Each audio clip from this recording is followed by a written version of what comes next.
no es economía de guerra, pero se le parece economía de pandemia. La solución es plata al bolsillo de la gente. Estamos en comunicación con el economista Esteban Domecq. Muy buenas tardes, Esteban, gracias por atendernos. ¿Nos escuchás? ¿Me escuchás, Esteban? Sí, te escucho perfecto. Ah, ahí te escucho yo también.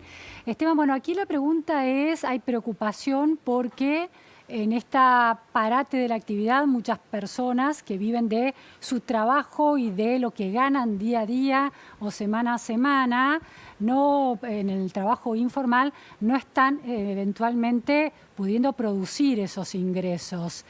La solución es ponerle plata en el bolsillo para que puedan, para el Estado los tiene que asistir para que puedan comprar lo básico para vivir.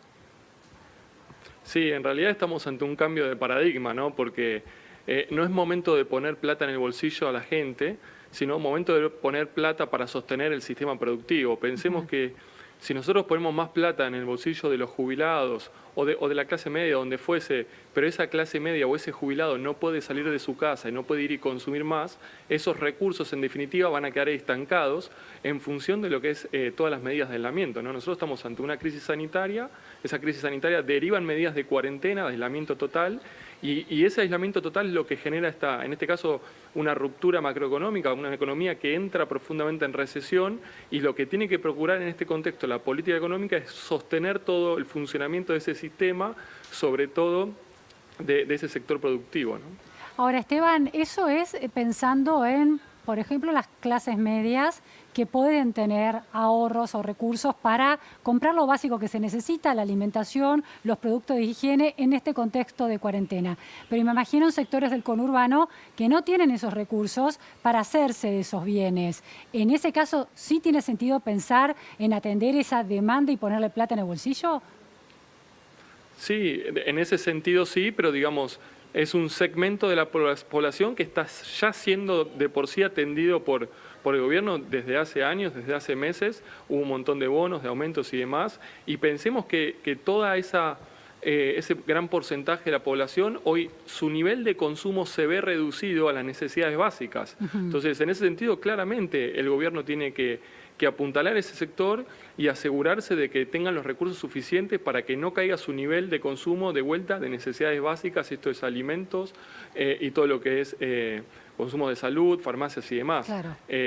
Pero digamos, es un segmento que está apuntalando la demanda, pero del otro lado tenemos una oferta que se empieza a caer, son un montón de pymes, de cuentapropistas y demás que hoy tienen actividad cero, facturación cero, ingresos cero, y atrás de ellos sí hay un universo muy grande de trabajadores, y cada uno de esos trabajadores atrás tiene una familia, y esos sueldos hoy se ven muy comprometidos por esta situación. Entonces nosotros creemos que ahí es donde está quedando un faltante muy importante, una población que está quedando en una situación de mucha vulnerabilidad. Y ahí no sé, es decir, el cambio de paradigma que planteas es no concebir eso como plata en el bolsillo de la gente de los sectores medios bajos y medios o de las pymes para incentivar la demanda, sino para sostener la producción. ¿Esa sería la lógica? Claro, la lógica es la siguiente. Para poner los números, hoy 6 de cada 10 empresas prácticamente está sin operaciones. Y esto implica en muchos de estos casos sin ingresos. Una empresa puede vivir una X cantidad de días, semanas o meses en función de su capital de trabajo, de su posición de liquidez y su posición financiera. Ahora, sin ingresos y sin operaciones, más tarde o más temprano, estas empresas no van a poder hacer frente a todo lo que son sus compromisos habituales. Se quedan sin plata, se quedan sin ahorros y se quedan sin capacidad de tener crédito. Exactamente, y en algún momento no van a tener más capacidad incluso de pagar los sueldos. Y acá hay un problema de segundo orden en término temporal, que el día de mañana cuando tenga que arrancar, porque la economía, supongamos que se resuelve en 1 o 2 meses la crisis sanitaria y se puede empezar a levantar gradualmente la cuarentena, el daño que habrán tenido muchas de estas empresas va a ser tan grande que no se van a poder recuperar, no se van a poder levantar. Entonces la capacidad y la velocidad de recuperación está muy en línea con las medidas que tomemos para que podamos proteger este sector productivo. Por eso es muy importante. Esteban, hablábamos con una periodista en España que nos puso sobre la mesa un número inquietante, la pérdida de unos 100.000 puestos de trabajo en Alemania, se espera por la crisis del coronavirus. ¿Hay cálculos ya hechos en Argentina de cómo puede impactar en la destrucción de empleo? No, los cálculos que hay todavía son muy prematuros porque todavía es medio prematuro el cálculo del daño a nivel macroeconómico. Nosotros estimamos que esta prolongación de la cuarentena ya implica una caída nacional de la economía del orden de 3%, una economía que ya va a caer casi 2%. Estamos hablando de que este año el PBI se va a recortar entre 5 y 6 puntos y esto puede implicar un deterioro en términos de desempleo de 1, 2, 3% tranquilamente en la medida que la cuarentena no se extienda. Porque acá tenemos dos grandes incógnitas hacia adelante. Una es ¿cuánto va a ser el tiempo efectivo de cuarentena? Si es cierto que se termina el 13 de abril, o va hasta fin de abril, o va hasta fin de mayo. Incógnita número uno. Y la número dos tiene que ver con, una vez que se levante la cuarentena, a qué velocidad y en qué sectores. Esto no vemos que esto sea algo que de un día para el otro toda la actividad vuelve como estaba antes del 20 de marzo. Entonces lo que vamos a tener hacia adelante es que con mucho gradualismo la actividad se va a empezar a recomponer, pero eso puede demorar muchos meses. Entonces, si uno pudiese cuantificar eso, digamos, podría llegar a estimar cuál va a ser el impacto en el empleo en Argentina.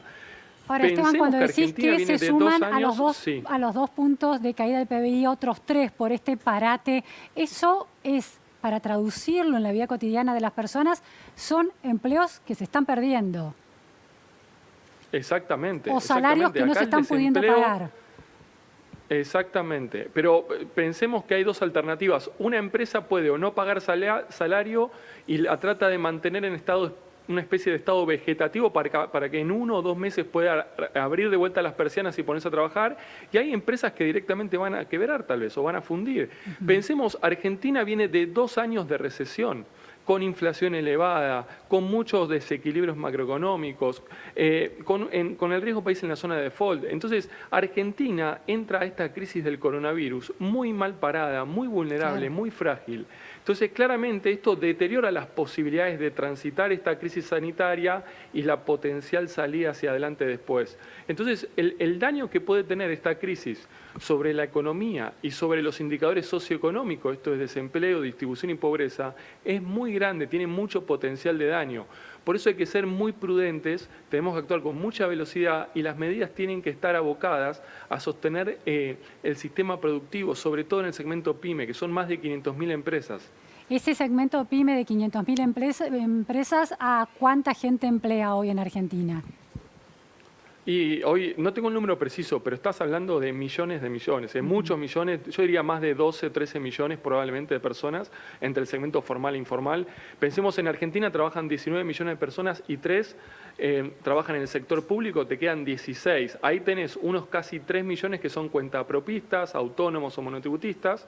Quedan 13, hay que sacar la parte corporativa, pero es un universo de personas muy, muy grande, sobre todo en el sector de comercio minorista, a lo largo de todo el país, en el sector de la construcción, en el sector del turismo, hotelería, gastronomía y en la industria también, obviamente, ¿no? Así que hay millones de puestos de trabajo comprometidos con toda esta situación. Entonces, en la medida que la cuarentena se tenga que extender, producto de que no se puede resolver la crisis sanitaria, digamos, la situación económica, socioeconómica, se va a ir deteriorando mucho.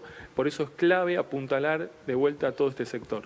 Esteban, la última cuestión, las idas y vueltas y el intercambio de reproches entre el empresariado de las grandes corporaciones a partir del caso de los despidos de una de las empresas del grupo Techin y las palabras del presidente, ¿ha tergiversado el análisis en relación al impacto de la pandemia en el sector productivo, al asumir que todo el sector productivo es un sector fuerte, con capacidad de sostener, con capacidad de ahorro, de sostener capital de trabajo durante muchos meses? Sí, yo creo que sí, porque tenemos que pensar que estamos hablando de un universo muy grande, multisectorial, muy heterogéneo, de muchos tamaños de empresas. Hay empresas que tienen 1 o 2 personas, 2 empleados, hay otras que tienen 1.500 y en el medio hay un montón. Y muy importante, hay un gran segmento de todo este sector, sobre todo en el universo PYME, que llegó producto de estos 2 años recesivos y todo lo que hablamos anteriormente, con una situación financiera muy comprometida. Ni hablar, hay empresas que antes de esta situación ya tenían morosidad, cheques rechazados, Sí, sí. etcétera. Hoy esas mismas empresas tienen ese problema y además están sin actividad. actividad. Te digo, yo he Bien. hablado con más de 100 empresarios en las últimas 2 semanas y hay testimonios que son dramáticos. Bien. Entonces, tomar decisiones pensando que estamos ante un universo que se llama sector empresarial Claro. y que es un solo universo, es un gravísimo error de política económica y de vuelta estamos hablando que el sector grandes empresas o corporativas representan alrededor de 5.000 de unas 600.000 empresas que hay en Argentina, o sea, no Bien. llegan ni al 1%. Clarísimo, Esteban Domecq. Muchísimas gracias por estas precisiones importantísimas. Gracias. Por favor, gracias a vos. Nos vamos a un corte en la repregunta Noticias a Fondo y enseguida volvemos.